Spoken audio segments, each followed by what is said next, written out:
Hi everyone, I'm Peter Clifford. I'm an endurance sports coach, and I'd like to talk to you today about what I see as the 6 keys to success in endurance sport.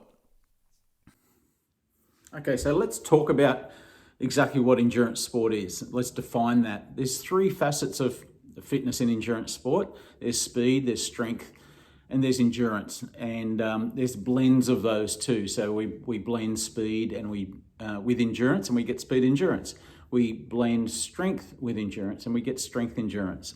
So being an endurance coach, I still have to address those elements of speed and strength in my program, and but I do it just to a certain extent, because it all depends on what sort of length the race is for the athlete. So that race might be an Ironman or it might be a sprint distance. So obviously we have different levels of speed in each and different levels of strength in each, depending on the course. So that's pretty much what endurance sport is. And today let's just go into a little bit about my 6 keys. Okay. So firstly, why do we see a lot of people doing endurance sport these days? You know, it's always been popular, but it's probably more popular than ever. The way I see it is that with those 3 elements of speed, strength, and endurance, I see athletes really hone in on endurance because that's something they feel they can do really well. They feel like maybe they're not fast enough and maybe they're not strong enough, but they know they can outlast pretty much anyone around them. So that's why I think that's why they get drawn to that. It's a pretty cool sport as well. There's a lot of people around you, and it's a good community too. So I feel like that's why people get drawn to it. But my first key to success, and I'm going to refer to my notes here. My first key to success is focus on the right things. Okay, so these 6 keys to success will be expanded on in the downloadable PDF that you're going to have on the website. But focusing on the right things is pretty much all about no distractions. So there's a lot of distractions in this sport, and you're going to have to get that right. Getting up every day and understanding what you've got to focus on will help you get to your outcomes better. Okay. How, not what. So how, not what is pretty key to success. So any training program that you get given, whether it's a strength program or an endurance program, a training program for an Ironman or a sprint distance triathlon, say, those sessions are what I call inanimate. So they're words on paper. So it's you that's got to bring it to life. Only you know what you want out of that session. So it's the session's IP is with the coach, and the session's creation is with the coach, but the experience is with the athlete. So you have to make that experience what it is. So if you feel like you need to get a bit stronger on the bike, chase hills. Okay, do big gear efforts. Like, you have to make that come to life by you understanding what your needs are and how you can develop them. Key 3, track things. I like tracking things, and you can track a lot of things, and in this sport with Strava and Training Peaks and all sorts of today's plans and all that sort of stuff. But you've got to track things that are meaningful, and I like to track things that are meaningful. So in my office, for my training, I use Post-it notes. I put a bunch of Post-it notes up on the wall, and if I know through Strava that I've beaten a segment, I'll put it up on the wall, and it just registers with me better. Track your volume, track your annual volume, track your mood, track what your time is over 200 meters. Track what time you're doing up the local climb, for instance, up Waterfall Hill or something. Track things, because tracking helps with awareness, and self-awareness will lead you, and accountability-wise, to becoming a better athlete. Okay, key 4. Pay attention to the details. So little things become big things. In cycling, there was a great coach called Dave Brailsford. He looked after Team Sky, and he came up with this concept of doing the 1%ers. So he called it marginal gain. So, just working on 10 things to become 1% better would make you become 10% better. Now, there's obviously a limit to that. But if you pay attention to the little things like what you're eating is like, what your recovery is like, what your sleep's like, your equipment, making sure your bike's clean, making sure that your shoes are up to date, making sure that you're communicating with your coach. They're the little things that add up to an overall intention of you becoming a great trainer, and a great trainer becomes a great racer. Performance becomes better. So key 5 is all about communication. Communication is what I see as my job. I'm communicating all day, every day. I'm coaching a number of athletes in my squad, and everyone communicates differently. All the people that you know, that you talk to, they all communicate differently. We have shy mates, and we've got extrovert mates.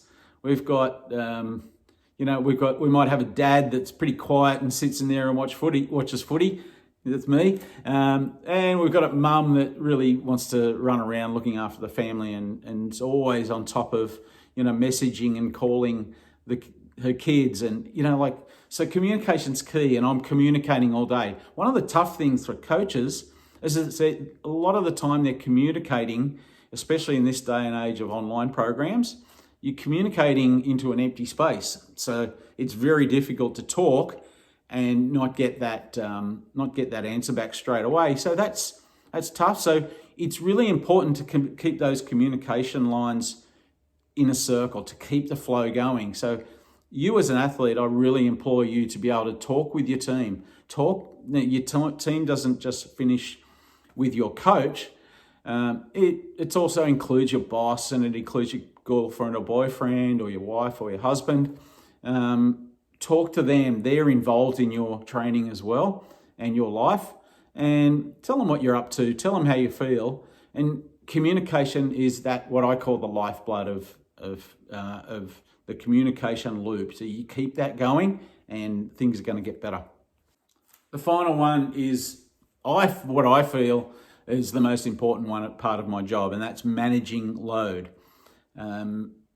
Everything as an endurance coach is managing load. So we think that managing load is all about TSS points, and it's all about hours and all that. And I can tell you now, our mind thinks we can do more than we can. Our life has got other ideas. We would love to be able to commit a lot more training time to our sport, but sometimes we just can't. We've got family commitments, we've got work commitments, and most importantly, we've got a limit.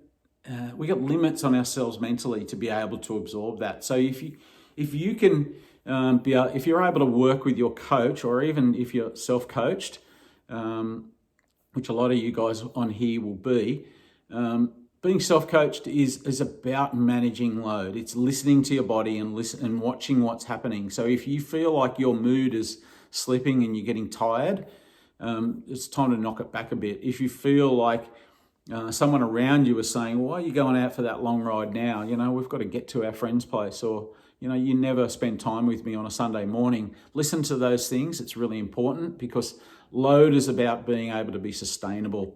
It's not just about being a one-off thing.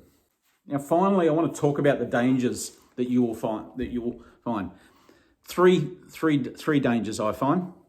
So the first one is that you think that it's only physiology. Nothing can be further from the truth. It's not just how much work that you can do and how much oxygen your heart can pump to your muscles.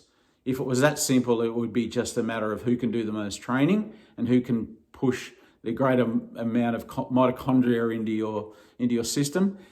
It's not like that. It's much more than that. So it's a lot of other things too. So you'll see this sort of stuff also in the PDF.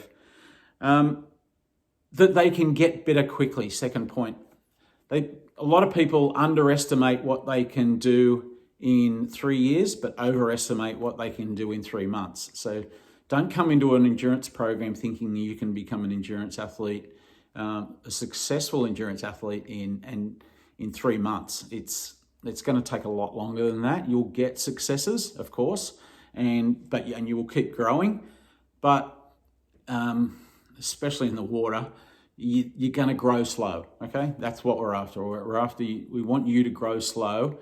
So be in it for the long haul and have patience, and you're going to be a much better athlete. The last one I'll leave you with is that there's a big danger to think that you're not good enough, okay? So you will go out and you will see a lot of athletes around you, especially on Strava and on Instagram. They all look better than you. They're just you, okay? They're just you, and they're putting across a different view of the way you're seeing them in a different light to what they actually are. If they're going really well, there's a fair chance that they're getting a lot of these 6 keys right. Okay, so don't think that you're not good enough. If you pay attention to these 6 keys for success, and you show patience, and you watch out for the dangers, and you keep a good solid head on your shoulder, you are good enough, and you can develop if you give yourself enough time. Okay, so that's it from me. I've spoken enough. Excuse the referring across to notes and all that. There's a good saying, I'm a coach, not an influencer. So the video quality might be a bit up and down, but the message is clear. Make sure you download the PDF. There's a lot of those notes in there that you can open up on. And I hope you've enjoyed this little video, and I hope you enjoy those notes as well. So good luck with your endurance sport endeavours, and stay strong.